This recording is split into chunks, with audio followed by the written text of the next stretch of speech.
Hi friends, welcome to cine family 2. ప్రముఖ G Telugu ఛానల్లో అతి త్వరలో ఒక కొత్త సీరియల్ రాబోతోంది. ఆ సీరియల్ పేరు ఏమిటంటే జయం. జయం సీరియల్ హీరోయిన్ వర్షిణి గౌడ. వర్షిణి గౌడ జయం సీరియల్లో గంగా క్యారెక్టర్లో నటించబోతోంది. వర్షిణి గౌడ కన్నడ అమ్మాయి. వర్షిణి కన్నడ సీరియల్లో కూడా నటించి మంచి గుర్తింపును సంపాదించుకుంది.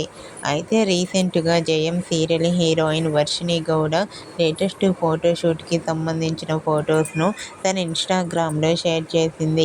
ఆ ఫొటోస్లో వర్షిణి గౌడ క్యూట్ ఎక్స్ప్రెషన్తో చీరకట్టులో ట్రెడిషనల్ లుక్లో చాలా అందంగా కనిపించింది. ఆ ఫొటోస్ చూసిన వారంతా beautiful and lovely angel and eagerly waiting this new Jayam serial అంటూ కామెంట్ చేస్తున్నారు. మీకు కూడా Jayam serial heroine Varshini Gowda real life latest photoshoot photos మీకు నచ్చినట్లయితే మీ అభిప్రాయాన్ని మీ కామెంట్ రూపంలో తెలియజేస్తూ లైక్ చేయండి, షేర్ చేయండి. మరిన్ని ఇంట్రెస్టింగ్ అండ్ లేటెస్ట్ అప్డేట్స్ కోసం మా సినీ ఫ్యామిలీ 2 ఛానల్ని సబ్స్క్రైబ్ చేసుకోండి.